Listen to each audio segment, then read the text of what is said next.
बिस्मिल्लाहिर्रहमानिर्रहीम। अस्सलाम वालेकुम। आज हम बना रहे हैं मेमनी चना चाट या इसे आलू चना चाट भी कहते हैं। इसके लिए जो चीज़ें रिक्वायर्ड है वो ये हैं। ये मेरे पास है एक मीडियम साइज़ की प्याज, इसको मैंने बारीक चॉप कर लिया है। एक मीडियम साइज़ का टमाटर, इसको भी मैंने इस तरीके से क्यूब्स बना लिए हैं। आधी गड्डी हरे धनिया की है, इसको बारीक चॉप कर लिया। साथ में ये रेडीमेड चाट मसाला 1/4 टीस्पून, नमक to taste, Ajinomoto to taste, आपकी मर्जी। मैं 1/4 टीस्पून यूज़ कर रही हूँ। Red chilli powder 1/4 teaspoon. ये होममेड चाट मसाला है जिसमें धनिया, ज़ीरा, गोल वाली लाल मिर्च, सौंठ पाउडर, काला नमक, इन तमाम चीज़ों को मैंने भून के और पीस लिया है। साथ में पापड़ी है, साथ में ये इमली का पेस्ट है 1 कप, आलू 2 अदद बॉयल और 1 पाव मेरे पास काले चने हैं। स्टार्ट करते हैं अपनी रेसिपी। हम ये इमली का पेस्ट शामिल करेंगे। ये बहुत ज़्यादा खट्टे होते हैं।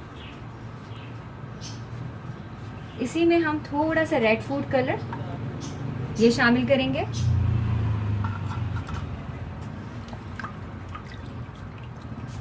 और हम इसमें जो है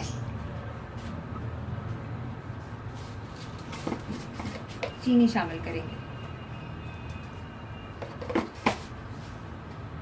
इसको पकाएंगे कि ये बॉईल हो जाए और थोड़ा सा थिक हो जाए। 2 से 3 मिनट हमने इसको पकाया है। अब हम इसमें जो है नमक और अजीनोमोटो शामिल करेंगे।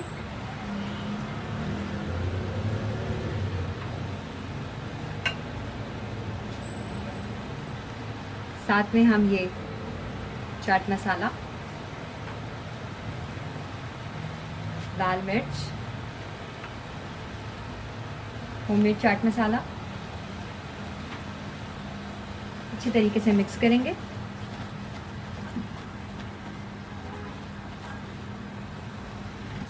अच्छा, अब ये इस तरह से चटनी की फॉर्म में आ गया है, काफ़ी थिक हो गया है। अब हम इसमें चने शामिल करेंगे। साथ ही में हम ये हरा धनिया, प्याज और टमाटर, ये तमाम सब्जी शामिल कर देंगे। आंच को मीडियम ही रखेंगे। इसको अच्छे तरीके से मिक्स करेंगे। बहुत सिंपल, बहुत मज़े के बनते हैं ये। ज़रूर ट्राई कीजिएगा और मुझे फीडबैक दीजिएगा। बस अब इसको ज़्यादा नहीं पकाना वरना प्याज पानी छोड़ देंगे। That's it. बस अब हम इसको डिश आउट करेंगे। 2 मिनट के लिए हम बस इसको जो है ना वो पकाएंगे। 2 मिनट के लिए बस, दैट्स इट। अब इसके बाद हम इसको डिश आउट करेंगे और फिर आप लोगों को दिखाते हैं।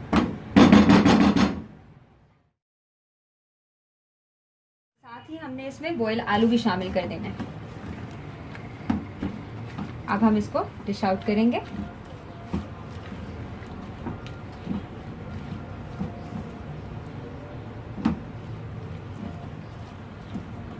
ये तैयार है। ये आलू चना चाट और मेमनी चना चाट हमारी बिल्कुल तैयार है। वेरी सिंपल और बहुत मज़े की। आप इसको ज़रूर ट्राई करें और मुझे अपना फीडबैक दें। अगर मेरी रेसिपी अच्छी लगी तो please do subscribe to my channel. Thank you so much. अल्लाह हाफ़िज़।